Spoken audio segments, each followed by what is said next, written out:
Good morning আমার প্রিয় শ্রোতা বন্ধুরা। আমি পামেলা। আমার চ্যানেল গল্পের ডালি বাই পামেলাতে আপনাদের সবাইকে স্বাগত জানাচ্ছি। বেশ কয়েকদিন ধরে আমি পড়ছি প্রখ্যাত রহস্য লেখক শ্রী তপন বন্দ্যোপাধ্যায়ের একটি রহস্য উপন্যাস সোনালি সুতোর ফাঁস। আজকে এর পরবর্তী অধ্যায় আপনাদের পড়ে শোনাবো। আমার গল্প পড়া যদি ভালো লাগে তাহলে প্লিজ একটা লাইক দেবেন, এছাড়া শেয়ার এবং কমেন্ট করে জানাবেন কেমন হলো। তাছাড়া সাবস্ক্রাইব করে প্লিজ পাশে থাকবেন। এছাড়া পাশে থাকা বেল আইকন প্রেস করে রাখবেন, তাহলে আমি যখন আপলোড করব নোটিফিকেশান আপনাদের কাছে চলে যাবে। তাছাড়া আরেকটি কথা জানাচ্ছি, যারা এই এপিসোডটি নতুন শুনছেন তারা আগের এপিসোডগুলো শুনে তারপরে এটি শুনবেন এবং ধৈর্য ধরে পুরোটা প্লিজ শুনবেন, না হলে আগের ঘটনার সাথে পরের ঘটনাগুলো রিলেট করতে পারবেন না বা কিছু বুঝতেও পারবেন না। তাহলে সরাসরি চলে যাচ্ছি আপনাদেরকে নিয়ে আমার গল্প পাঠের আসরে। আজকের উপন্যাস সোনালি সুতোর ফাঁস, অধ্যায় 11। সংবাদপত্রে খবরটা পড়ে ভীষণ বিচলিত হলো গার্গী। টপ্পা খুন হওয়ার পরেও তার জের তাহলে মেটেনি। বাকি দুই কিশোর টিটো আর জোজো কোনো রহস্যময় কারণে খোঁজ করছিল একে অন্যকে। দুজনেরই খোঁজার ধরন ভারী হিংস্র।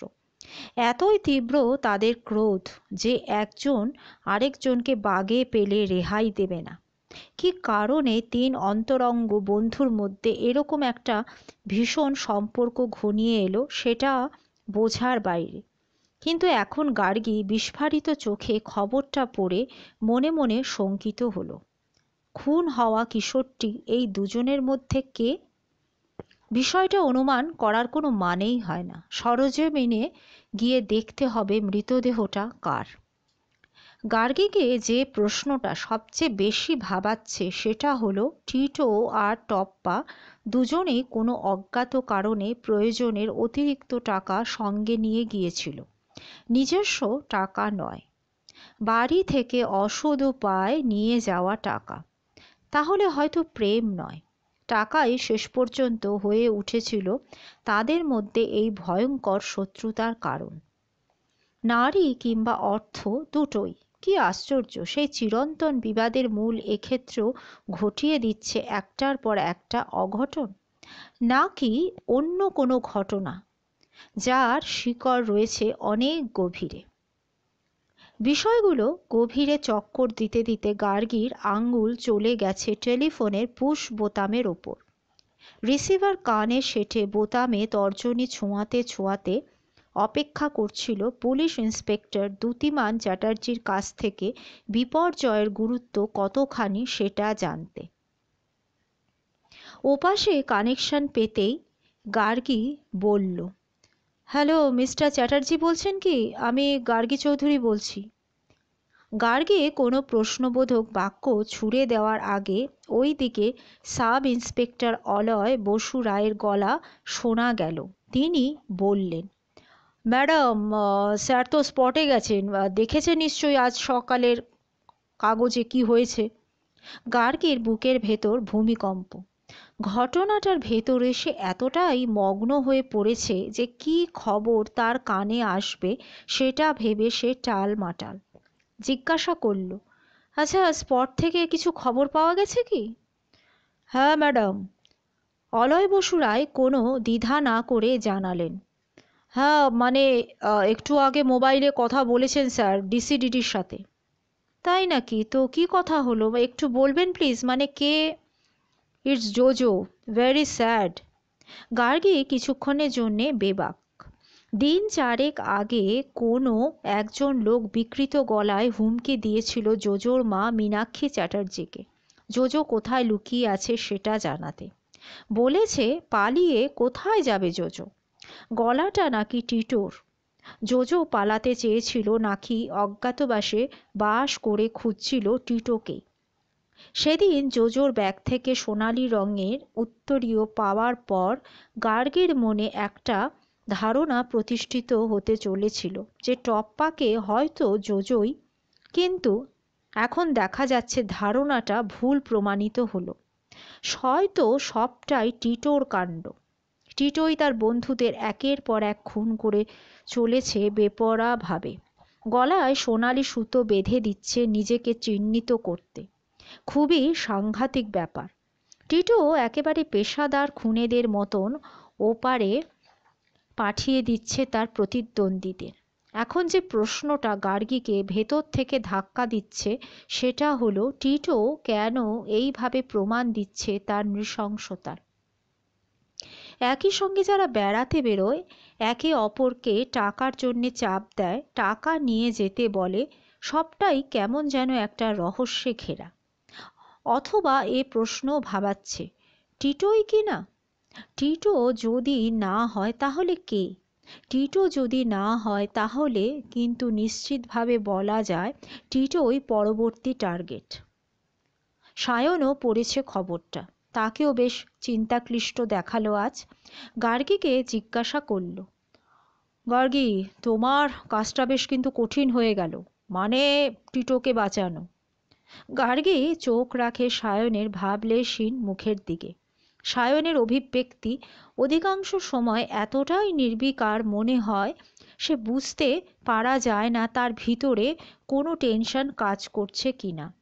সায়নও কি ভাবছে যে টিটো জড়িত নয় এই খুনের ঘটনায়? সায়ন গার্গী সমস্যার ব্যাপারে মাথা ঘামালে খুব খুশি হয়। এমনিতে মানুষটাকে তার নিজস্ব পরিধির বাইরে বার করা ভীষণ কঠিন, কিন্তু গত কয়েক বছরে গার্গী পরপর এতগুলো রহস্যের মধ্যে জড়িয়ে পড়ল। তারপর তার জাল কেটে বেরিয়ে পড়েছে সমাধান সূত্র খুঁজে নিয়ে, যে সায়ন সব শোনার পর তারিফ না করে পায়নি। তাতে গার্গী বেশ সাহস পায়। সায়নের কথা শুনে এখন গার্গী ঘাড় নাড়ল, বলল, হ্যাঁ, কঠিন তো হলোই, কিন্তু বর্ণালীদির কথা ভেবে আমার ভীষণ নার্ভাস লাগছে। পরপর দুটো মার্ডারের অভিযোগ হয়তো এখন টিটোর ঘাড়েই পুলিশ চাপাতে চাইবে। তুমি ঠিকই বলেছ গার্গী। টিটো গা ঢাকা দিয়ে আছে বলে সন্দেহ তিল থেকে তাল হচ্ছে আরও। গার্গীও স্বস্তিতে নেই। এতক্ষণ মনে হচ্ছিল হয়তো জোজোই কালপ্রিট। 3 জন পুরুষ আর 2 জন নারী, এই বেপরা ফর্মুলার সমাধান কল্পে হয়তো জোজোই টপ্পাকে খুন করেছিল। কিন্তু টপ্পা খুন হওয়ার পর 2 নারী 2 পুরুষ হওয়ার পরেও আরও একটি খুন হয়ে গেল, সেটাই আশ্চর্যের। আর তাতে জীবিত টিটোর ওপর বর্তাচ্ছে সেই ডবল খুনের দায়। এই ঘটনা গার্গীকে এখন যা উতলা করছে তাতে অনুমান করে নেওয়াই যায় বর্ণালীদি নিশ্চয়ই খুব ভেঙে পড়েছেন। সমস্ত ঘটনা জানার পর কি অবস্থায় রয়েছেন তিনি, সেটাই গার্গীর ভাবনা। তার উপর নীলাদ্রিদার শরীর অসুস্থ, মনও উঠে গেছে সংসার থেকে। আবার বড় রকমের তার স্ট্রোক না হয়ে যায়, সেটা আরেক দুশ্চিন্তা। রুম একেবারেই বাচ্চা, তার প্রতিক্রিয়া কি তা অবশ্য সহজেই অনুমেয়। একেই তো তার জন্মদিনের অনুষ্ঠান বন্ধ হয়ে গেল, তার উপর তার দাদাকে নিয়ে সারা কলকাতা সরগম। বিশেষ করে নীলাদ্রি মল্লিক একেবারেই ছেলের কীর্তিকাহিনী বিষয় উদাসীন রয়েছেন। কোনো সাংবাদিককেই তিনি কাছে ঘেঁষতে দিচ্ছেন না।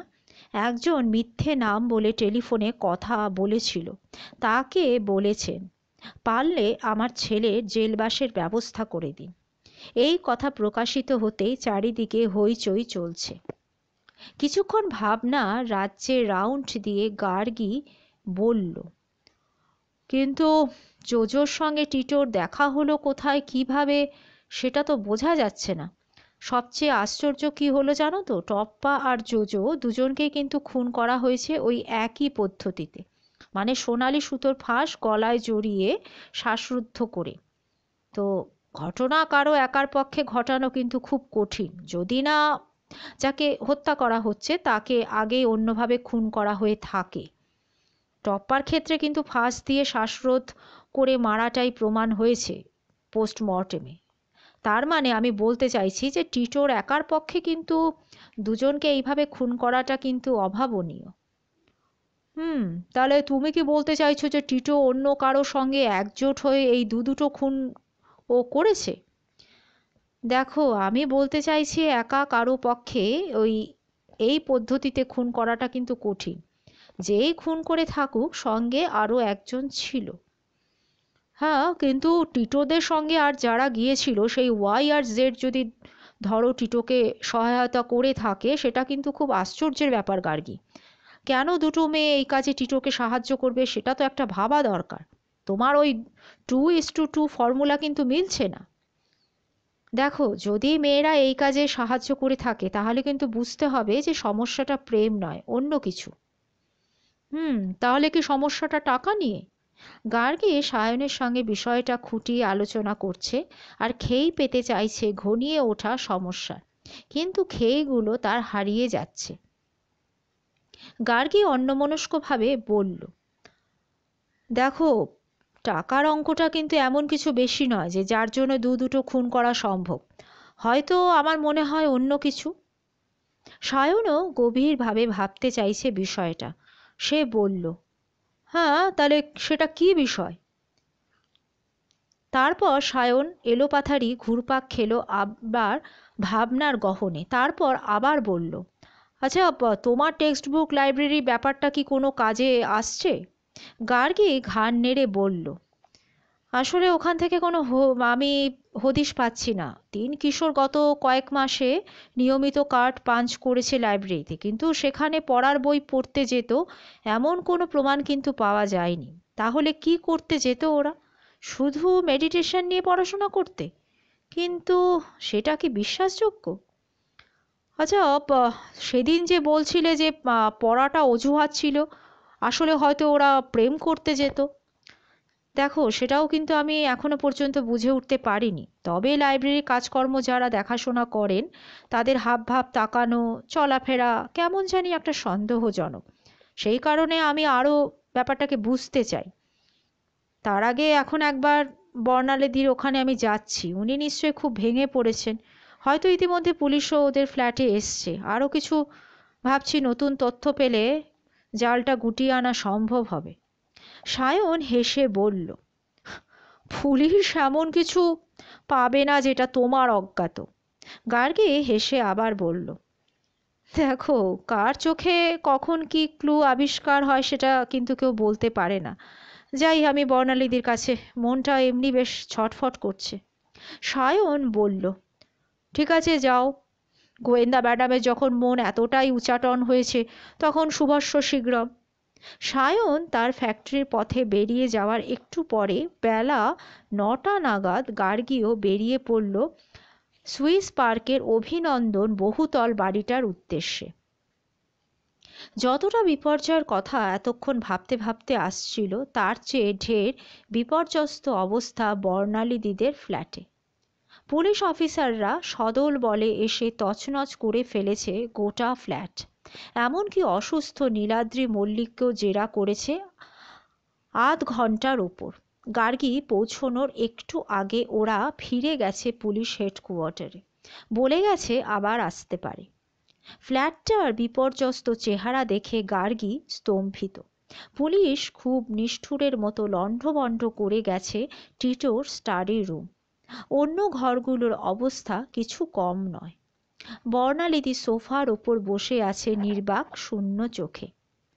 পাশে রুমের অভিব্যক্তিতেও আতঙ্ক। গার্গী কিছুক্ষণ স্তব্ধ হয়ে বসে রইল বর্ণালীদির সামনের সোফায়।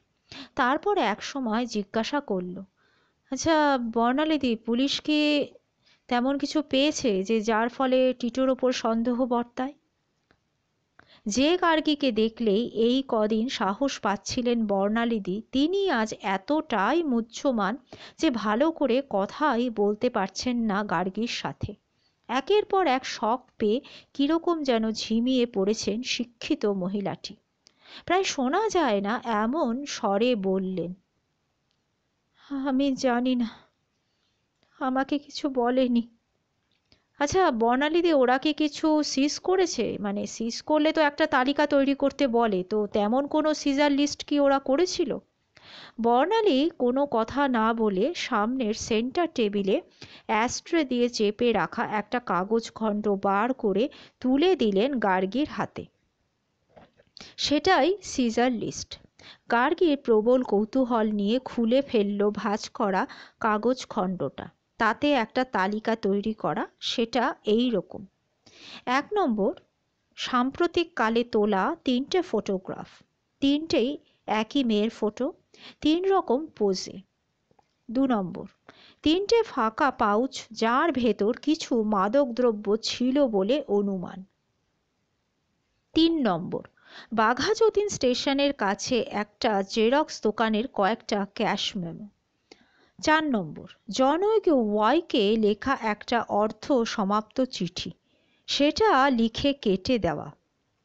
তালিকাটি দেখে গার্গী বেশ অবাক হলো। কয়েকদিন আগে সে যখন টিটোর বই খাতা খুঁজছিল, উপরে 4টি আইটেমের একটিও তার চোখে দৃশ্যমান হয়নি। সে যে খুব তন্ন তন্ন করে খুঁজেছিল টিটোর র্যাকগুলো বা বইপত্র, সেটা নয়। সে কারণেই হয়তো সে পায়নি। পুলিশ খোঁজা বড় নির্মম খোঁজা। তাদের চিরুনি তল্লাশিতে প্রকাশিত হয় অনেক অজানা তথ্য। ফটোগুলো সম্পর্কে জিজ্ঞাসা করে বিব্রত করতে চাইল না বর্ণালীকে, কিন্তু ওয়াইকে লেখা চিঠির বিষয়বস্তু কী ছিল তা কৌতূহল করে তুলল গার্গীকে। নিছক প্রেমপত্র হলে অবশ্য অন্য কথা।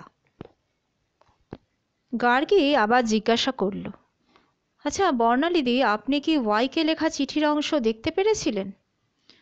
হ্যাঁ, ঘাড় নাড়লেন বর্ণালীদি, বললেন, আসলে সিজ করার আগে আমাকে দেখিয়েছিল চিঠিটা। লেখা ছিল, dear Y, I am not in a position to collect ₹2 lakhs as desired by you. শুধু এইটুকু? হ্যাঁ, তারপরে হয়তো আরও লিখতো, কিন্তু কি ভেবে লেখাটা পেন দিয়ে কেটে দেয়, তাতে চিঠির বিষয়বস্তু পড়তে কোনো অসুবিধা হয়নি। গার্গীর ভুরুতে এবার একটা দীর্ঘ কোঁচ পড়ে। ওয়াই তাহলে টিটোকে ভার দিয়েছিল 2 লক্ষ টাকা সংগ্রহ করতে। 2 লক্ষ! এত টাকা টিটোর কাছে কেন চেয়েছিল ওয়াই? টিটোর বাবা মা দুজনে সুপ্রতিষ্ঠিত। তাদের কাছে 2 লক্ষ টাকা অঙ্কের হিসাব খুব বেশি না হলেও টিটোর পক্ষে এত টাকা কোনো গোপন প্রয়োজনে সংগ্রহ করা ভারী কঠিন। টিটো তা করতে গিয়েও ছিল, কিন্তু তার পক্ষে 60,000 টাকার বেশি সংগ্রহ করা সম্ভব হয়নি। গার্গীর ভাবনা ক্রমে কেন্দ্রীভূত হলো 2টো ইংরেজি অ্যালফাবেটের ওপর।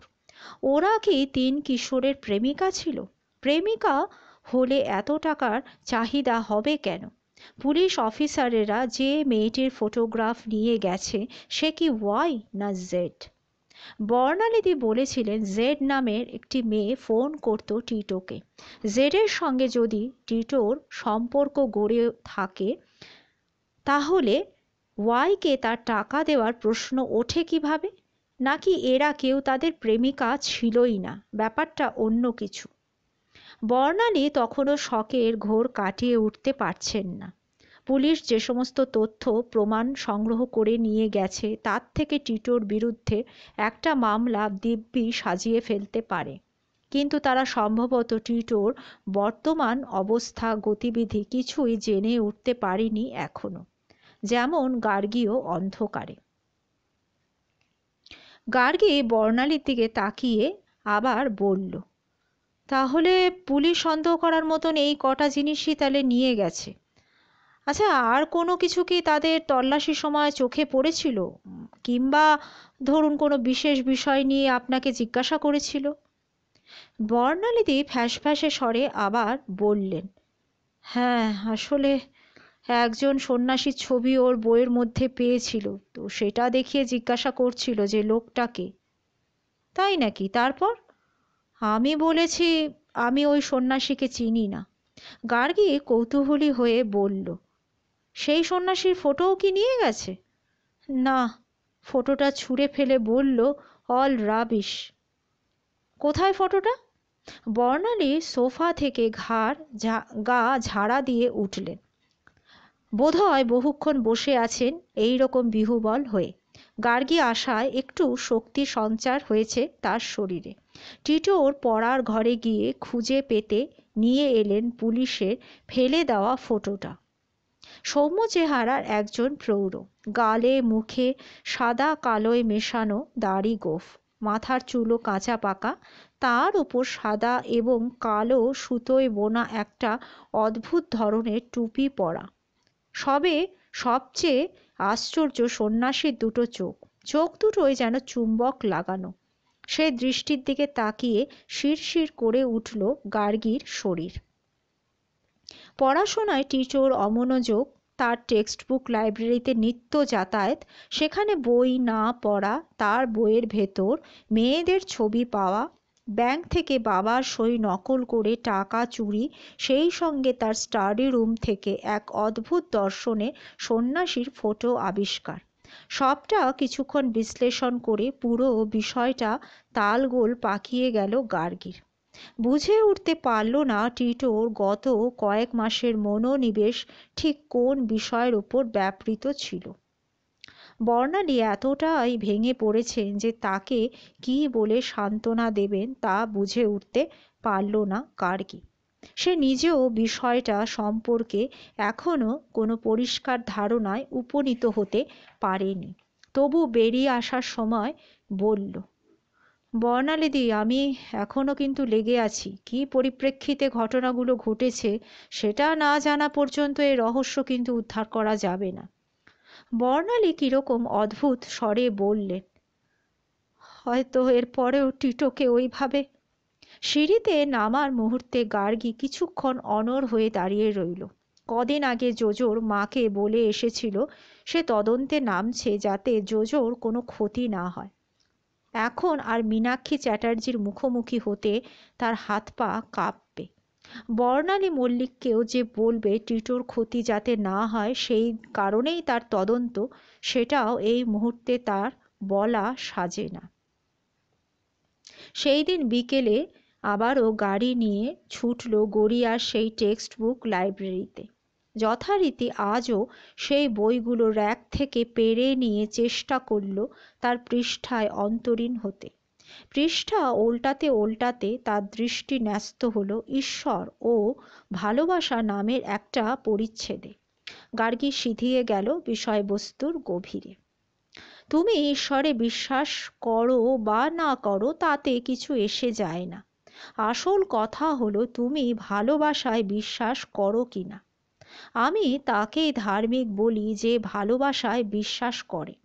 যে ভালোবাসায় বিশ্বাস করে না, আমার মতে সেই হচ্ছে অধার্মিক।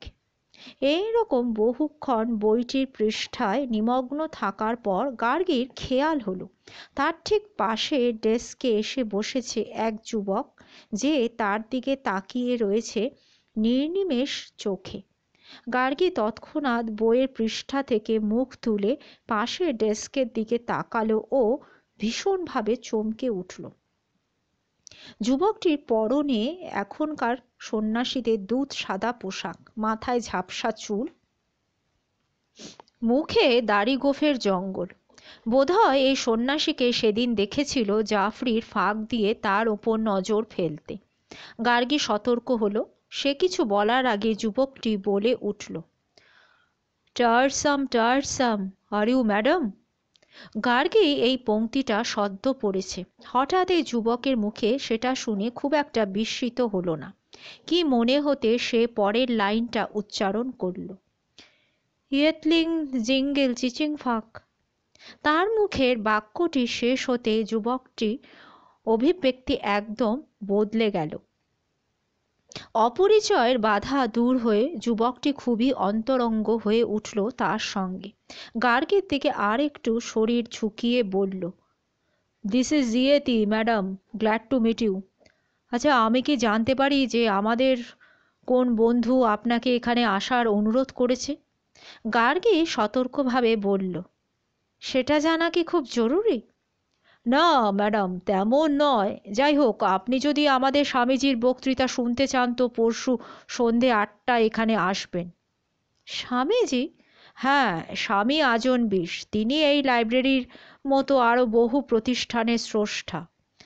বলতে বলতে একটা আমন্ত্রণ পত্র এগিয়ে দিল গার্গীর দিকে, যে চিঠির কোণে সেই সন্ন্যাসীর আবক্ষ ছবি ছাপা, যার ফটো আজই দেখে এসেছে টিটোর বাড়িতে।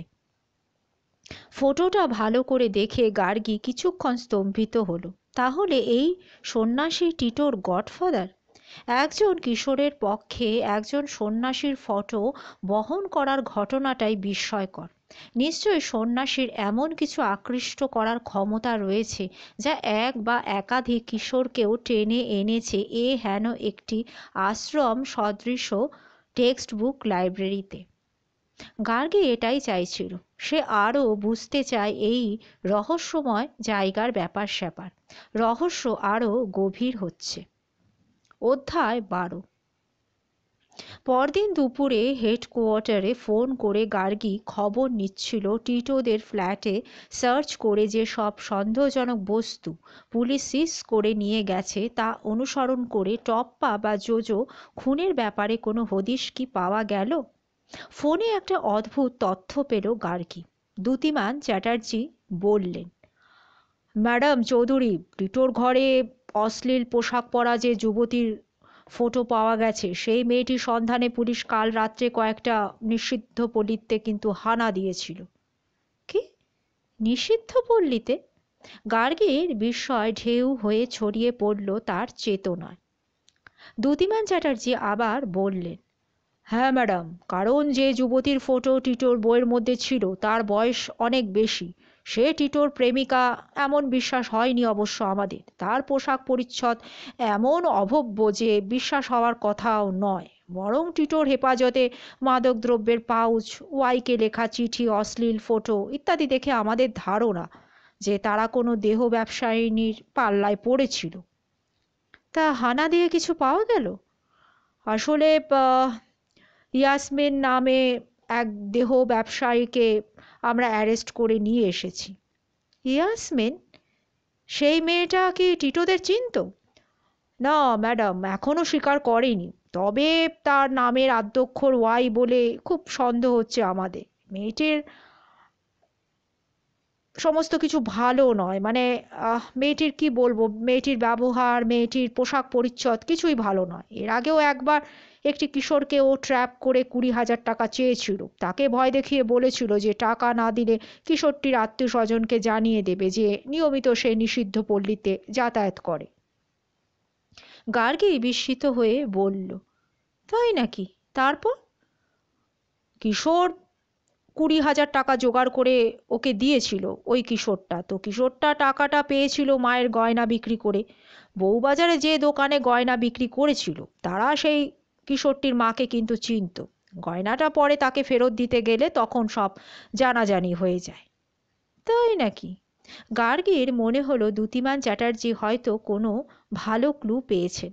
পুলিশের হাত অনেক লম্বা, তাদের পরিকাঠামো যে কোনো জটিল তদন্তের পক্ষে অনেক মজবুত। গার্গী এক্ষেত্রে একেবারেই শখের গোয়েন্দা। তার অনুসন্ধিৎসা তাকে তাড়িয়ে নিয়ে বেড়ায় রহস্যের পিছনে। রবীন্দ্রনাথের ভাষায় কি আছে দেখি না, এই তার লোভ। দেখুন, ইয়াসমিনকে জেরা করে যদি কোনো ক্লু মেলে তো ভালো। ওয়াইকে যদি পাওয়া গেল, দেন হোয়াট অ্যাবাউট জেড? দেখুন ম্যাডাম, ওয়াই এবং জেড তো একই মেয়েই হতে পারে। ইয়াসমিনকে ওখানে অনেকে জেসমিন বলে কিন্তু ডাকে, তো জেসমিন বানান যদি জেড দিয়ে লেখা হয়। গার্গী এবার তারিফ করল পুলিশ অফিসার ইন্সপেক্টর দ্যুতিমান চ্যাটার্জির বুদ্ধি। দেবাদ্রি সান্যাল কথা যত বলতেন সূক্ষ্ম বুদ্ধি তার তত ছিল না। দ্যুতিমান যথেষ্ট বুদ্ধি ধরেন। দ্যুতিমানের বুদ্ধি ধার করে গার্গী এবার অন্যভাবে ভাবতে বসল। যদি ওয়াই ও জেড এক এবং অভিন্ন মেয়ে হয়, তাহলে অঙ্কটা মেলাতে তার সুবিধা হয়। 3 কিশোর ও 1 যুবতী যদি গিয়ে থাকে, তাহলে ফর্মুলা অনুযায়ী 2 জন কিশোরকে পটভূমি থেকে প্রস্থান করতেই হবে। 3 কিশোরের পারস্পরিক দ্বন্দ্বে শেষ পর্যন্ত হয়তো টিটোই জিতল, কিন্তু সেই জেতার মূল্য বড্ড বেশি দিতে হলো। তবে একজন দেহ ব্যবসায়িনীর জন্যে 2 অন্তরঙ্গ বন্ধুকে হত্যা করা খুবই জটিল অঙ্ক। ভাবনার গহন দেশ থেকে গার্গী আবার ফিরে এলো রিসিভারের কাছে। বলল, তাহলে দেখুন, ইয়াসমিন কিংবা জেসমিনকে জেরা করে যদি জানা যায় যে টিটো কোথায় লুকিয়ে রয়েছে, আর টিটোকে যদি পাওয়া যায়, তাহলে আপাতত বাকি সমস্ত প্রশ্নের উত্তর কিন্তু পাওয়া যাবে।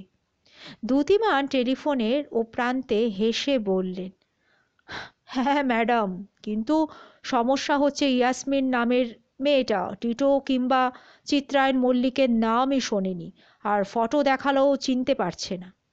গার্গী এতক্ষণে আদত প্রশ্নে এলো, বলল, কিন্তু এত মেয়ের মধ্যে বেছে ইয়াসমিনকে যে আপনারা ধরলেন, তো টিটোর বইয়ের ভেতর পাওয়া মেয়েটার সঙ্গে কি ইয়াসমিনের মুখটা মিলেছে?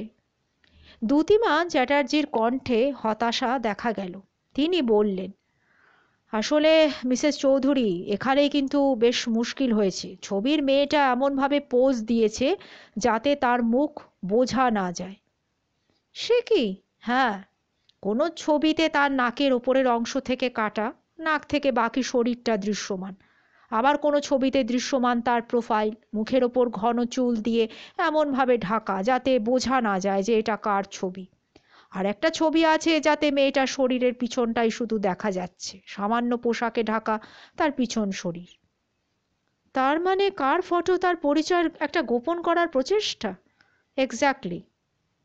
কিন্তু কেন? আসলে প্রত্যেকটা ছবিতে মেয়েটার শরীর প্রকটভাবেই কিন্তু দেখানো হয়েছে, বলা যায় খুবই অশ্লীল ছবি। হুম, তো সেই ছবি দেখে আপনার নিষিদ্ধ পল্লীতে ধাওয়া করলেন? হ্যাঁ, কারণ এই ধরনের পোজে ছবি তোলা হয় ওই ধরনের মেয়েদের, তেসো কচি কাঁচা বয়সের ছেলেদের একটা আকর্ষণ করা। দ্যুতিমান চ্যাটার্জি কর্মপদ্ধতি গার্গী মনে মনে কাটাছেঁড়া করল প্রথম থেকে। গার্গী যে লাইনে ভাবছে তার বিপরীত ভাবনা এদের। ঘটনাগুলো কিছুক্ষণ বিশ্লেষণ করে অতঃপর গার্গী বিদায় নিতে চাইল, বলল, ঠিক আছে মিস্টার চ্যাটার্জি, আমি পরে একবার ফোন করব যদি ইয়াসমিনের স্বীকারোক্তি অনুসরণ করে টিটোর কোনো খোঁজ পাওয়া যায় সেটা জানতে। বুঝতেই তো পারছেন টিটোর মা মানে মিসেস মল্লিক খুবই ভেঙে পড়েছেন। হ্যাঁ, পড়ার কথা মিসেস চৌধুরী, কিন্তু টিটোকে খুঁজে পেলেও বোধহয় মিসেস মল্লিকের কষ্টের কোনো সুরাহা হবে না। টিটো ধরা পড়লেও হি উইল বি আন্ডার অ্যারেস্ট। দুটো খুনের দায় কিন্তু তার উপরই বর্তাবে। গার্গী কিছুক্ষণ নিস্তব্ধ থেকে আস্তে আস্তে বলল, ঠিক আছে মিস্টার চ্যাটার্জি, এখন রাখছি। ফোনটা রেখে এক গঙ্গা ভাবনায় পড়ল গার্গী। এক অদ্ভুত বিষণ্ণতা ক্রমশ ঘিরে ধরছে তার মন ও শরীর। কয়েকদিন আগেও টিটো বা তার বাড়ির কাউকে তেমনভাবে চিনতই না। পিয়ালি তার অফিসে চাকরি না করলে সে জড়িত হতো না কোনোভাবেই এই ঘটনায়। টিটোকে এখন তাদের পাওয়া চাই, নইলে টিটোকে ঘিরে পুলিশ রচনা করছে এক কাল্পনিক কাহিনী। টিটো যদি আত্মগোপন না করে বাড়িতে ফিরে আসতো, তাহলে ঘটনাটা হয়তো অন্যরকম ভাবা যেত, কিন্তু তার পরিবর্তে সে লুকিয়ে রয়েছে, এটাই হচ্ছে ঘোর সন্দেহের। গার্গী পরক্ষণে এও ভাবল, তার তদন্তের ধারায় কোনো ভুল হচ্ছে না তো? এমনও তো হতে পারে টিটো কোনো অজ্ঞাত আততায়ীর ভয়ে ভয়ে পালিয়ে আছে কোনো একটা গোপন ডেরায়।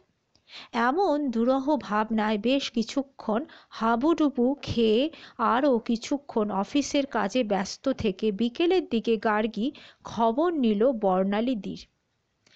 গার্গী বলল, গার্গী, দি, আমি গার্গী বলছি, বর্ণালীদি। আপনি আর কিছু খবর পেলেন টিটোর? রিসিভার ধরে গার্গীর গলা শুনে কান্নাকাটি শুরু করে দিলেন বর্ণালী মল্লিক। তার কান্না জড়ানো এলোমেলো কথা থেকে যেটা উদ্ধার করা গেল সেটা খুবই উদ্বেগজনক। পুলিশ এসে ওদের ফ্ল্যাট তছনছ করে চলে যাওয়ার পর নীলাদ্রি সারা দিন ভীষণ গম্ভীর ছিলেন।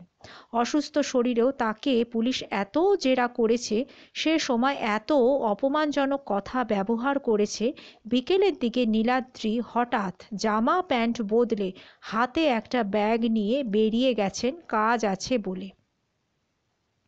তার একটু পরে তার ঘরে টেবিলের ওপর চাপা এক টুকরো কাগজ খুলে বর্ণালী পড়ে দেখলেন। তাতে লেখা ছিল, এ বাড়িতে আমার পক্ষে আর থাকা সম্ভব নয়, আমি চললাম। খবরটা শুনে ফোনের এ প্রান্তে গার্গী হতবাক, শুধু বলতে পারল, সে কি? বর্ণালীদি সে কথার উত্তরে কিছুই বলতে পারলেন না গার্গীকে। শুধু রিসিভারের ভেতর দিয়ে ফোঁপানির আওয়াজ শোনা গেল বহুক্ষণ। গার্গী রিসিভার হাতে নিয়ে স্তব্ধ হয়ে বসে থাকে। তাকে ঘিরে এক বুক যন্ত্রণা। সেদিন নীলাদ্রি মল্লিকের সঙ্গে কথা বলার সময় তার মনে হয়েছিল সংসারের হালচাল বুঝে তিনি বর্ণালীদি বা টিটোর ওপর খুবই বীতশ্রদ্ধ। অবশ্য গার্গীর তখন মনে হয়নি যে তিনি বাড়ি ছেড়ে চলে যাবেন। সংবাদটির গুরুত্ব বুঝে ভয়াবহতা উপলব্ধি করে গার্গী নিজেই বিপর্যস্ত বোধ করল। এখন কি আর করবে গার্গী? বর্ণালীদিকে সান্ত্বনা দিয়ে আস্তে আস্তে বলল, আমি কাল পরশুর মধ্যে একবার আপনার কাছে যাব বর্ণালীদি। নীলাদ্রিদার সঙ্গে প্রয়োজনে আমি না হয় কথা বলবো। আমার মনে হয় ঘটনাটায় উনি এতটাই শক পেয়েছেন যে। বর্ণালীর গলা খুবই শুকনো শোনালো। তিনি বললেন, শোনো গার্গী, ওটাতে কোনো লাভ নেই। বোধহয় সম্পর্কটা আর জোড়া লাগবে না। সে অনেক কথা, তোমাকে একসময় আমি পরে সব খুলে বলবো।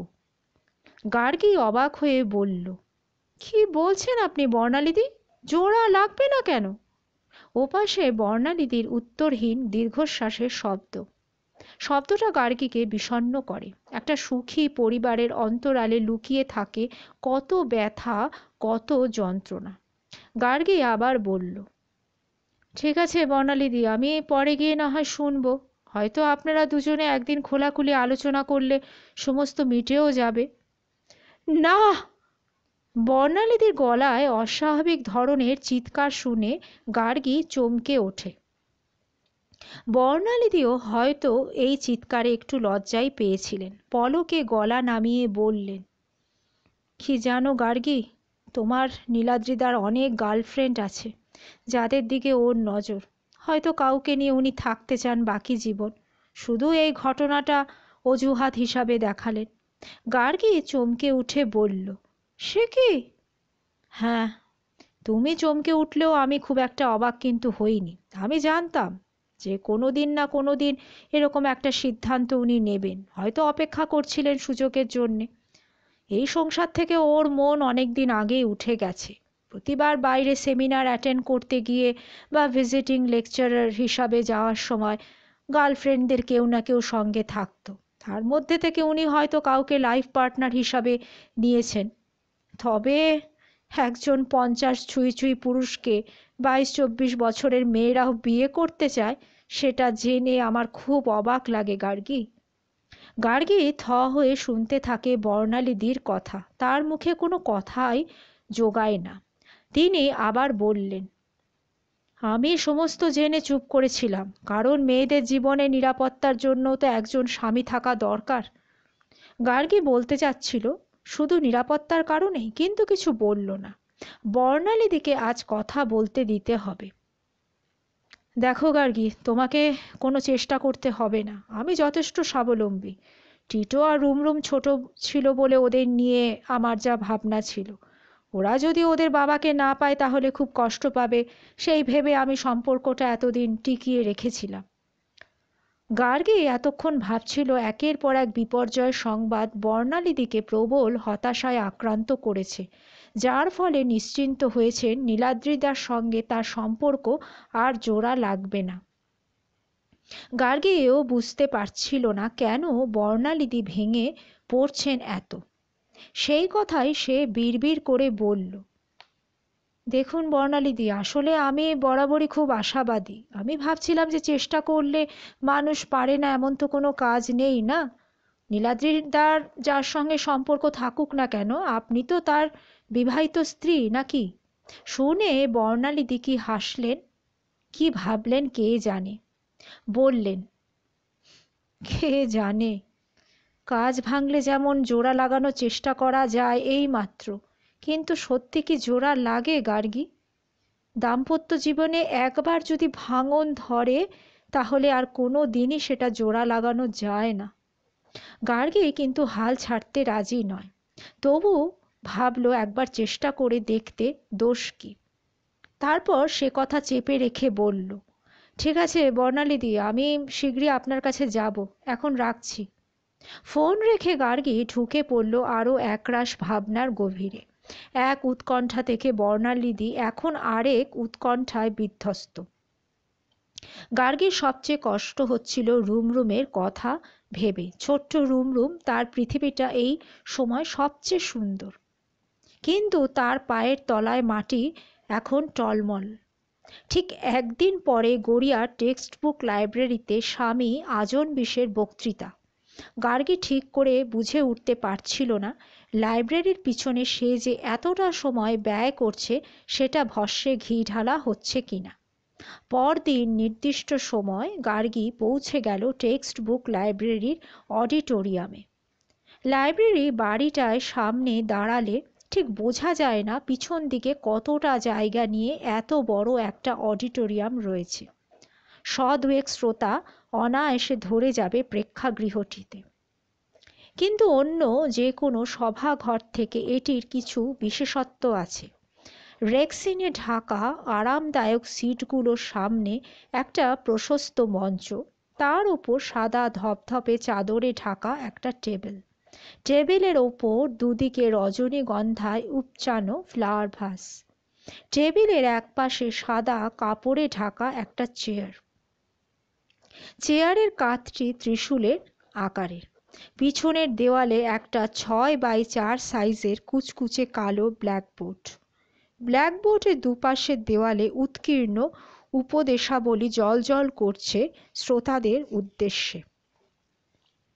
একদিকে লেখা, ভালোবাসা হচ্ছে পরশ পাথর, ভালোবাসা দিয়ে তুমি যা স্পর্শ করবে তা তৎক্ষণাৎ রূপান্তরিত হবে সোনায়। ভালোবাসা দিয়ে পাথর সোনা হয়ে ওঠে, বিষ হয় মধু। ভালোবাসা হলো সৃষ্টির উৎস। অন্যদিকে লেখা, নিজের ওপর বিশ্বাস রাখো, নিজের হৃদয়কে বিশ্বাস করো, নিজের অনুভূতিকে বিশ্বাস করো। হৃদয় যা চাইবে তার আদেশ পালন করাই হচ্ছে জীবন। অন্যের আদেশ অনুসারে চলার নাম হচ্ছে পরাধীনতা। প্রেক্ষাগৃহ কিছুক্ষণের মধ্যে ভরে এলো কানায় কানায়। স্বামীজির বক্তৃতা যারা শুনতে এসেছেন তাদের চেহারা ও চরিত্র বুঝে নিতে চাইল গার্গী। যারা লাইব্রেরিতে বই পড়তে আসেন তাদের উপস্থিতি হচ্ছে প্রধান। আরও একটা বিশিষ্টতা চোখে পড়ল গার্গীর। হলে এক এক কোণে এখনকার সন্ন্যাসীদের সতর্ক দৃষ্টি মেলে দর্শকাসনের দিকে তাকিয়ে থাকা। সবারই পরনে সেই একই ধবধবে সাদা পোশাক। কিছুক্ষণের মধ্যে দণ্ডায়মান সন্ন্যাসীদের হাবে ভাবে ফুটে উঠল চাঞ্চল্য। গার্গীর অনুমান মতো পরক্ষণে মঞ্চের একপাশের পর্দা সরে গিয়ে আবির্ভাব ঘটল স্বামী আজনবিশের। তিনি একা নন, তার দুপাশে দুজন পরমা সুন্দরী যুবতী। গার্গী কিছুক্ষণের জন্য দৃষ্টি ন্যস্ত করল স্বামীজির মুখে। ভারী সুদর্শন চেহারা, কাঁচা পাকা দাড়ি গোফের জঙ্গলের বাইরে যেটুকুনি মুখমণ্ডল দৃশ্যমান তাতে তার গায়ের রং প্রায় গোলাপি। মাথায় সাদা আর কালো সুতোয় বোনা চমৎকার টুপিতে অন্য এক সৌন্দর্য। স্বামী আজনবিশ কয়েক মুহূর্তে তার চোখের চৌম্বক শক্তি ছুঁড়ে নিরীক্ষণ করলেন সমবেত শ্রোতাদের চোখমুখ। দাড়ি গোফের জঙ্গল ভেদ করে ফুটে উঠল তার মুখে এক টুকরো প্রশান্ত অভিব্যক্তি। পরক্ষণে ডান হাত তুলে বরাভয় ভঙ্গিতে উচ্চারণ করলেন, লাভ এভরিওয়ান, লাভ অল। স্বামী আজনবিশের কণ্ঠস্বরটাও অসম্ভব সুরেলা। তার স্বর শুনে গার্গী যখন মুগ্ধ হচ্ছে সেই সময় একটা অদ্ভুত কাণ্ড ঘটালেন স্বামীজি। তার ডান পাশে যুবতীর চূড়া করে বাঁধা খোপায় রাখলেন ডান হাত। অবলীলায় সেখান থেকে তুলে আনলেন একটা বড় সড়ো ডায়ালের হাতঘড়ি। সেটা চোখের সামনে তুলে নিয়ে সময় দেখলেন, বিড়বিড় করে বললেন, yes, it's just 6:30, you may start. পরক্ষণে আবার সেটি রেখে দিলেন চূড়ো খোপার ওপর। কিন্তু ঘড়িটা আসলে সেখানে আর দেখা গেল না, আগেও ছিল না, পরেও নেই। ব্যাপারটা প্রায় ম্যাজিকের মতোই মনে হলো গার্গীর। পরক্ষণে স্বামীজি তার চমৎকার কণ্ঠস্বরে শুরু করলেন বক্তৃতা। পরিষ্কার ঝকঝকে ইংরেজি ভাষায় বলতে শুরু করলেন। আজ আমরা বলবো শান্তি বিষয়ক কিছু কথাবার্তা। শান্তি মানে হলো মানসিক শান্তি। প্রত্যেক মানুষই শান্তি চায়, কিন্তু প্রকৃত সত্য এই যে মানুষ যেটা চায় সেটা কিন্তু পায় না। আসলে মানুষ জানে না যে শান্তি লাভ করার প্রকৃত উপায়টা কি। বলে কিছুক্ষণ বক্তৃতা থামিয়ে লক্ষ্য করলেন শ্রোতাদের অভিব্যক্তি। তার মুখে সেই একই প্রশান্ত হাসি, যা থেকে ক্রমাগত বিচ্ছুরিত হতে থাকে একটা অদ্ভুত টান, শ্রোতাদের আকৃষ্ট করে রাখার একটা অস্ত্র। সেই বিরতি হয়তো 30 সেকেন্ডের মতোই। পরক্ষণে বাঁ পাশে মেয়েটির চূড়ো বাঁধা খোপায় হাত ছুঁয়ে তুলে আনলেন একটি বড় সড়ো গোলাপ, খুন খারাপি রঙের লাল একটা গোলাপ। সেটি তুলে উঁচু করে দেখালেন সবাইকে। গার্গী কিছুক্ষণ বিভোর হয়ে শুনল স্বামীজির বক্তৃতা। বক্তৃতার শুরুতে হেন একটা ম্যাজিক দেখিয়ে স্বামীজি ততক্ষণে মুগ্ধ করে ফেলেছেন গোটা অডিটোরিয়ামের মানুষকে। গার্গী নিজেই তো চমৎকৃত। সে অবশ্য এখনো জানে না কে এই স্বামীজি, তার কি প্রকৃত পরিচয়, তার সন্ন্যাসপূর্ব জীবনের ইতিহাসই বা কী। বক্তৃতার শেষে স্বামীজি আরও একটা কাণ্ড করে আলোড়ন তুলে দিলেন উপস্থিত সবাইকার মধ্যে। দুই পাশে বসে থাকা দুই সুন্দরী যুবতীর খোপার ভেতর থেকে তুলে আনতে লাগলেন একের পর এক গোলাপ। সেগুলো ছুঁড়ে দিতে লাগলেন শ্রোতাদের ভেতরে। গার্গী বিহ্বল হয়ে যেই মুহূর্তে বোঝার চেষ্টা করছে এত গোলাপ আবিষ্কারের রহস্য, সেই মুহূর্তে দাড়ি গোঁফওয়ালা যুবক এসে দাঁড়ালো তার কাছে। সে বলল, স্বামীজি আপনাকে আশীর্বাদ জানিয়েছেন, বলে একটা ছোট কার্ড তার হাতে ধরিয়ে দিল। তাতে লেখা, God bless you Gargi, do you like to share this franchises of roses. এই গোলাপের গন্ধের কিভাবে অংশীদার হবে গার্গী এমনটাই ভাবছে। সেই যুবক তখনই বলল, আপনার সঙ্গে কিছু জরুরি কথাবার্তা রয়েছে, যদি 10 মিনিট ব্যয় করেন তো কৃতার্থ হব। সেদিন গার্গীর সঙ্গে ইয়েতির যা কথাবার্তা হলো তা এক কথায় খুবই অদ্ভুত। অধ্যায় 13। ইয়েতি নামের যুবকটির বয়স 30-এর ওপরেই হবে। গার্গীর চেয়ে 2-3 বছরের বড়, কিন্তু মুখখানা অসম্ভব পোড় খাওয়া। বিশেষ করে তার দুই চোখ সবসময় পরিকল্পনা প্রবণ। গার্গীর সঙ্গে যখন কথা বলছে তার মুখখানা হাসি হাসি। পর মুহূর্তে কি যেন একটা ভাবছে, তখন মুখে একটা অভিব্যক্তি ফুটে উঠে মিলিয়ে যাচ্ছে। মিসেস চৌধুরী, আপনার কেমন লাগলো স্বামীজির বক্তৃতা? ইয়েতি গার্গীকে বাজিয়ে দেখতে চাইল। গার্গী যেন অতিরিক্ত উচ্ছ্বাস দেখিয়ে ইয়েতিকে বলল, ওয়ান্ডারফুল, ফ্যান্টাস্টিক। কি আশ্চর্য, স্বামীজিও এত শ্রোতার মধ্যে বেছে বেছে আপনাকেই মার্ক করলেন। আমাকে? কেন? গার্গীর চোখে বিস্ময়। স্বামীজি বললেন, শি ইজ আ জিনিয়াস। তাই নাকি? কি আশ্চর্য। আমিও ভাবছি এতদিন ওর বক্তৃতা আমি কেন শুনিনি। আচ্ছা, উনি কি এখানেই থাকেন? না না, স্বামীজির খ্যাতি তো গোটা পৃথিবী জুড়ে। ওর অসংখ্য শিষ্য শিষ্যা রয়েছে। নানা দেশ ঘুরে উনি মঠ খোলেন, উপদেশ দেন, মানুষকে পথ দেখান, তেমন আধার পেলে দীক্ষাও দেন। আজ 50 বছর ধরে এইভাবে বাণী বিতরণ করছেন মানুষের মধ্যে। 50 বছর? মানে ওর বয়স তাহলে এখন কত? ইয়েতি হাসল। দাড়ি গোঁফের ভেতর তার হাসিটা কিরকম একটা অদ্ভুত দেখালো। গার্গীর মতো একজন শিক্ষিতা তরুণীকে বিস্মিত করে দিতে পেরে তার এই আত্মতৃপ্তি। সে বলল, আমিও ঠিক জানি না ওর কত বয়স, তবে শুনেছি 80-র ওপরে। গার্গীর চোখের পলক কিছুক্ষণ পড়ল না। বিশ্বাসও করতে পারল না ইয়েতির কথাটা। একটু আগে স্বামীজির চেহারা, গায়ের রং, চামড়ার টান টান ঔজ্জ্বল্য দেখে তার ধারণা হয়েছিল যে 50-এর ওপাশে তার বয়স। গার্গীর অভিব্যক্তি দেখে ইয়েতি বলল, বোধহয় ভাবার চেষ্টা করল যে স্বামীজি সম্পর্কে কি ভাবছে এই তীক্ষ্ণ তরুণী। দৃশ্যটা ইয়েতির কাছে নতুন কিছু নয়, আরও কয়েক হাজার জোড়া চোখে এই রকম চাউনি সে দেখেছে ইতিমধ্যে। ইয়েতি বলল, তার শিষ্য শিষ্যারা কেউ অবশ্য বিশ্বাস করতে পারেন না স্বামীজির বয়স, কিন্তু তার অল্প বয়সে ছবিগুলো দেখালে প্রত্যয় হয় ঘটনাটা।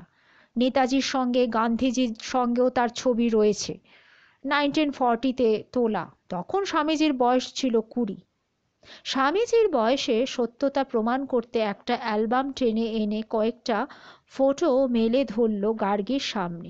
গার্গী কিছুক্ষণ খুঁটিয়ে দেখল ফটোগুলো। আসলে স্বামীজির কাছে গেলে, তার সঙ্গে মিশলে আপনি বুঝতে পারবেন তিনি কি অমিত শক্তির অধিকারী, বয়সের বাধাকে কি অবলীলায় অতিক্রম করতে পেরেছেন। গত 50 বছর তার চেহারা ওই একই রকম রয়েছে। একদিন বক্তৃতায় বলেছিলেন, আরও যতদিন তিনি ইচ্ছা করবেন এই রকমভাবেই তিনি বয়স ধরে রাখতে পারবেন। আরও কি আশ্চর্য জানেন? গার্গী অবাক হয়ে বলল, কি? এই বয়সেও স্বামীজি অফুরন্ত যৌবনের অধিকারী। তিনি বলেন, মানুষের মনই হচ্ছে মানুষের চালিকা শক্তি। মন নিজের বশে রাখতে পারলে মানুষের বয়স বাড়বে না। গার্গী উচ্ছ্বসিত হয়ে বলল, ফ্যান্টাস্টিক তো। ইয়েতি তার উচ্ছ্বাসের প্রাবল্য, মুগ্ধতার প্রাচুর্য লক্ষ্য করছিল গভীরভাবে। গার্গীকে কিছুক্ষণ সময় দিল তার শরীর ও মনে ঘনিয়ে ওঠা মুগ্ধতা আরও বাড়িয়ে নিতে। কিছুক্ষণ পরে বলল, মিসেস চৌধুরী, আমরা কয়েকদিন ধরে লাইব্রেরিতে আপনার যাতায়াত, বই পড়া, বইয়ের পৃষ্ঠায় নিবিষ্ট হওয়া সমস্ত কিছুই লক্ষ্য করেছি নিবিড়ভাবে।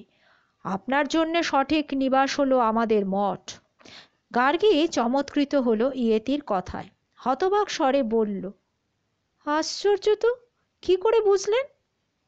ইয়েতি রহস্য ঘন করল তার দাড়ি গোফের আড়ালে। দেখুন, স্বামীজির সঙ্গে থাকতে থাকতে আমাদের ভেতরেও কিছু অলৌকিক শক্তি জন্মেছে। স্বামীজির অলৌকিক শক্তির পরিচয় নিশ্চয় আপনি একটু আগে পেলেন। তার আরও বহু মহিমা একটু একটু করে প্রকাশিত হবে আপনার সামনে, যদি আপনি একবার ওই মঠে প্রবেশ করেন। গার্গী উচ্ছ্বাস ফুটিয়ে বলল, তা আপনাদের মঠটা কোথায়? বেঙ্গলে যে মঠটা উনি খুলেছেন সেটা ট্রেনে 1 ঘন্টার জার্নি, গাড়িতেও যেতে পারেন। আমি স্বচ্ছন্দে আপনার কিন্তু গাইড হতে রাজি আছি। ইয়েতির সঙ্গে গার্গীর হেন কথোপকথনের মধ্যে হঠাৎ ছন্দপতন ঘটিয়ে কেউ এসে ডাকল, হাই। হাই শব্দটা কেন যেন গার্গীর মনে হলো ওয়াই না তো, নারীর কণ্ঠস্বর। ইয়েতি গার্গীর দিকে চোখ তুলে দৃষ্টি ভাসিয়ে দিল গার্গীর পেছন দিকে। গার্গীও তাকালো ঘাড় ফিরে। পিছনে তাকাতেই তার দম বন্ধ হয়ে গেল। এক যুবতী এসে দাঁড়িয়েছে সেখানে, পরনে সাদা ধবধবে পোশাক, গলা থেকে পায়ের নিচ পর্যন্ত ঢাকা। যুবতীকে সন্ন্যাসীর মতোই দেখাচ্ছে গাউনের মতো পোশাকটা পরে, কিন্তু যেটা দেখার হলো মেয়েটির রূপ। গায়ের রং সোনার মতো চকচকে, চোখ মুখ তুলি দিয়ে আঁকা, মাথার চুল ফুলে ফেপে ছড়িয়ে আছে তার সোনালি 2 গাল ঢেকে কাঁধের নিচ পর্যন্ত। তার চেয়েও বিস্ময়কর তার উন্নত বক্ষ সম্ভার। মেয়েটিও তাকিয়ে দেখল গার্গীর দিকে। ইয়েতি তাকে ভুরু নাচিয়ে বললেন, জিনটা, দিস ইজ গার্গী, গার্গী চৌধুরী। জিনটা নামে যুবতী এগিয়ে এলো গার্গীর দিকে। হাই বলে তার সামনে এসে দাঁড়ালো। পরক্ষণে তাকে জড়িয়ে ধরে তার ঠোঁটের কোণে একটা চুম্বন করল। বলল, how sweet you are. Gargi হেন প্রথা বিরোধী অভ্যর্থনায় রীতিমতো হকচকিয়ে গেল। জিনটার উপস্থিতির ভেতরে কোথাও একটা আশ্চর্য চুম্বক লুকিয়ে ছিল। তার শরীরের মধ্যেও একটা অদ্ভুত ঔদ্ধত্য, একটা নিবিড় মাদকতা। গার্গীর শরীরে কি একটা অস্বস্তি যেন ছড়িয়ে পড়ল দ্রুত। এই যুবতীকে সে হয়তো কদিন আগে জাফরির ভেতর দিয়ে তাকে জরিপ করতে দেখে থাকবে। ইয়েতি আবার বলল, জিনটা, মিসেস চৌধুরীকে আমাদের মঠে যাওয়ার জন্যে আমি আমন্ত্রণ জানালাম। Is it? জিনটা চোখে মুখে উচ্ছ্বাস ফুটিয়ে বলল, তোমাকে অ্যাডভান্স ওয়েলকাম জানাচ্ছি। He will be simply hypnotized there. কিন্তু মঠে প্রবেশাধিকার পাওয়ার কিন্তু অনেকগুলো শর্ত রয়েছে, তা ইয়েতি তোমাকে সেগুলো বলেছে তো?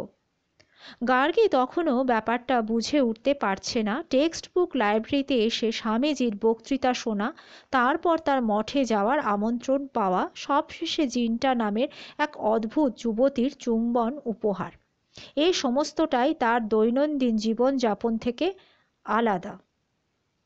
জিনটা মুখে মিষ্টি হাসি ছড়িয়ে গার্গীকে আবারও জড়িয়ে ধরল। জিনটার এইভাবে জড়িয়ে ধরার ধরনটা খুব অস্বস্তিকর। একজন পুরুষ যেইভাবে নারীকে জড়িয়ে ধরে প্যাশন দিয়ে, ঠিক সেই রকম। গার্গী তখনও জানে না তাকে কোথায় যেতে হবে বা কী রকম পরিবেশ। হঠাৎ বলল, আচ্ছা, কবে যেতে হবে? যদি রাজি থাকেন তো কালই। স্বামীজি কাল সকালে উঠে ওখানে যাবেন, কয়েকদিন থাকবেনও, তারপর উনি উড়ে যাবেন তার প্রধান মঠে। উড়ে যাবেন মানে সে কোথায়? গার্গীর মনে হচ্ছে স্বামীজি হয়তো তার অলৌকিক শক্তির প্রভাবে সত্যি উড়ে যাবেন ডানা মেলে। পরক্ষণে ইয়েতির কথায় তার ভুলটা ভাঙল। সান ফ্রান্সিসকো, আগামী 18th ফ্লাইটে উনি উড়ে যাবেন কলকাতা থেকে, তারপর আবার কবে আসবেন কে জানে। অতএব স্বামীজির সঙ্গে আপনার মিলিত হওয়ার কিন্তু এটাই সুবর্ণ সুযোগ। এক্স্যাক্টলি, জিনটা মিষ্টি করে হেসে বলল।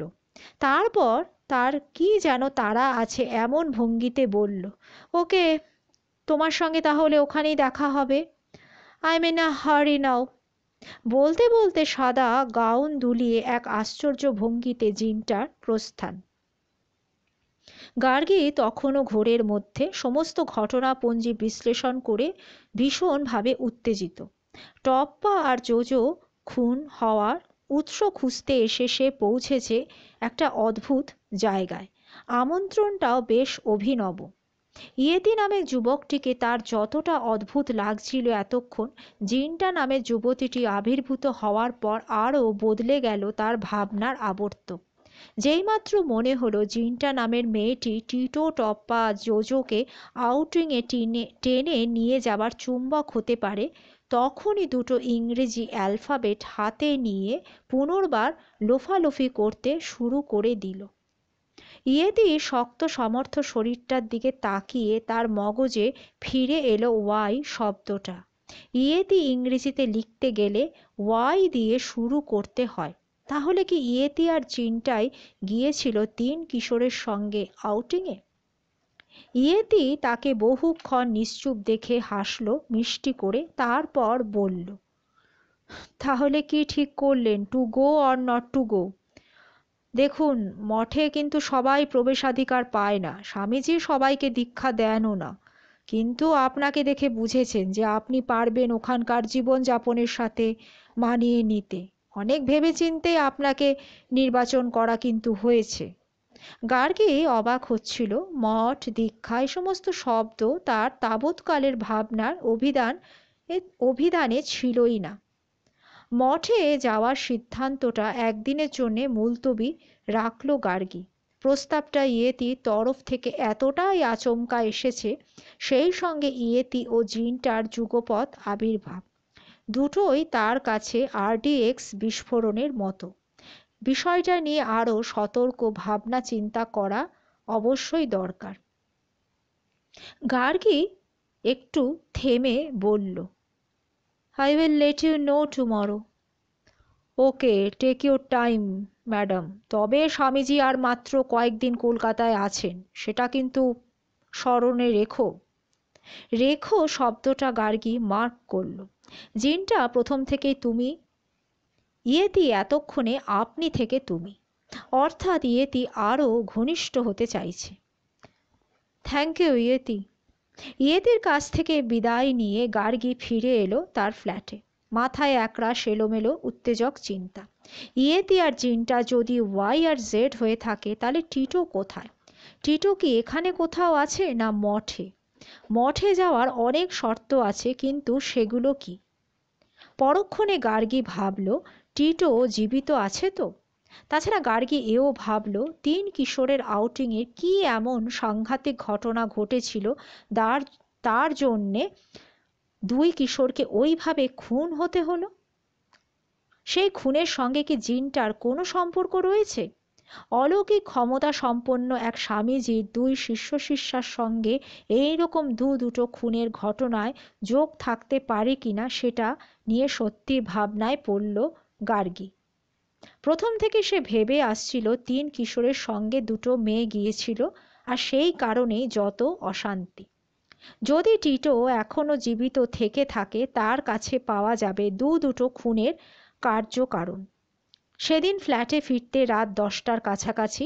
সায়ন বহুক্ষণ আগেই ফ্ল্যাটে ফিরে উদ্বিগ্ন হয়ে তার অপেক্ষা করছিল। তার কণ্ঠস্বরে ফুটে উঠল কৌতুক।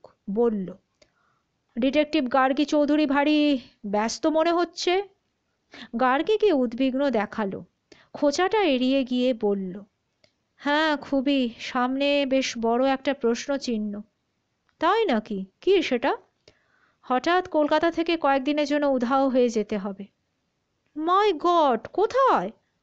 না, এখনো কিছু জানি না। সে কি, মানে গন্তব্য কোথায় সেটাও জানো না? একজন স্বামীজির মঠে, শুধু এটুকুনি বলতে পারি। সায়ন কৌতুক কৌতুক মুখে লক্ষ্য করল গার্গীর চাউনি। পরিবেশ হালকা করতে বলল, তাহলে ম্যাডাম সত্যি সন্ন্যাসিনী হতে চলেছ কি, তাই তো? গার্গী একটু থমকালো। সে এখনো জানে না তার ভবিতব্য কি। ইয়েতি তার গাইড হয়ে যাওয়ার কথা বলেছে। যদি ইয়েতি দুটো খুনের নেপথ্যে নায়ক হয়ে থাকে, তাহলে তার সঙ্গে অচেনা গন্তব্যস্থলে যাওয়া কতটা যুক্তিযুক্ত। কিন্তু টিটোর সন্ধান পেতে গেলে তাকে ঝুঁকি তো নিতেই হবে। গার্গী এক ঝলক হেসে বলল, দেখো, এখনো বুঝতে পারছি না সন্ন্যাসিনী হতে হবে কি না। তবে সন্ন্যাসিনী হলেও আপত্তি কি বলো? জীবনযাপনেও তো আমাকে সন্ন্যাসিনীর মতোই থাকতে হয়। তুমি তোমার প্যারাডাইস প্রোডাক্টস নিয়ে সারাক্ষণ তপস্যা করো, আমার কথা ভাবার কি আর তোমার সময় আছে? খোঁচাটা সায়নকে কিছুটা আহত করে। গার্গীর কাছে এরকম আক্রমণ সে আশা করেনি। সায়ন সামান্য চুপ করে থাকে। গার্গী ব্যস্ত হয় রাতের খাবার বেড়ে দিতে। সে রাতে হঠাৎ দুজনের মধ্যে প্রবাহিত হয় এক নদী স্তব্ধতা। পরদিন সকালে গার্গী অনেক ভাবল ইয়েতির প্রস্তাব। বর্ণালীকে ফোন করে খবর নিল টিটোর কোনো ফোন বা সংবাদ পাওয়া গেল কিনা। পাননি শুনে গার্গী ফোন করল পুলিশ ইন্সপেক্টর দ্যুতিমান চ্যাটার্জিকে। নিষিদ্ধ পল্লীতে তার হানা দেওয়ার অ্যাডভেঞ্চার ব্যর্থ হয়েছে জেনে নিশ্চিন্ত হলো। ভাবা মাত্র সে সায়নকে বলল, চেয়ারম্যান সাহেব, ভাবছি ইয়েতিদের মঠ থেকে কদিনের জন্য একটু ঘুরেই আসবো। সায়ন দীর্ঘ নিঃশ্বাস ফেলে বলল, হ্যাঁ, তাহলে যাবেই ঠিক করলে? হ্যাঁ, না হলে দেখো, টিটোর whereabouts কিন্তু জানার আর কোনো উপায় নেই। বর্ণালীদির সঙ্গে কথা বললাম, নীলাদ্রিদা তো ওকে ছেড়ে চলে গেছেন, টিটোর খবর উনি পাচ্ছেন না। তো রুমরুমকে নিয়ে একা বর্ণালীদি এখন পাগলের মতো দিন কাটাচ্ছেন। তো আমার পিয়ালি এসে বলল যে, ম্যাডাম, দিদির যা অবস্থা দেখলাম, তাতে সুইসাইড না করে বসে। সায়ন গম্ভীর হয়ে বলল, তা গার্গী, আমি কি তোমাকে কোনোভাবে সাহায্য করতে পারি? গার্গী ভেতর ভেতর একটু অসহায় বোধ করছিল, কিন্তু সায়নের সাহায্য কিভাবে নেবে সেটা ভেবে উঠতে পারছিল না। না, এখন তো এই মুহূর্তে আমার দরকার নেই, তবে তোমার মোবাইলে আমি পরে যোগাযোগ করে জানাবো যে কী ধরনের সাহায্য দরকার এবং কখন। যদি দরকার হয় তবেই কিন্তু জানাবো। তথাস্তু। সায়ন অনুমোদন করল। সায়নের সম্মতি মিলতে সেদিন দুপুরে ইয়েতির দেওয়া ফোন নম্বরে যোগাযোগ করল গার্গী। বলল, হ্যালো, গার্গী চৌধুরী বলছি। হ্যাঁ বলো। আমি মঠে যাব একরকম সিদ্ধান্ত নিয়েই নিলাম। থ্যাংক ইউ ম্যাডাম, আমি সেরকমই আশা করছিলাম। তবে তোমাকে তো বলেছি মঠে কিন্তু সবাই প্রবেশাধিকার পায় না। হ্যাঁ, সে তো কালই জানিয়েছিলে। দেখো, শুধু সেটাই নয়, সেখানে যারা প্রবেশাধিকার পায় তাদের কয়েকটা শর্ত কিন্তু মেনে চলতে হয়। তাই নাকি? কি শর্ত? না, সে সমস্ত টেলিফোনে বলা যাবে না। তোমাকে তো আমি বলেছি যদি মঠে আসতে চাও তবে তোমাকে পিছনের জীবনটাকে কিন্তু মনে রাখা আর চলবে না।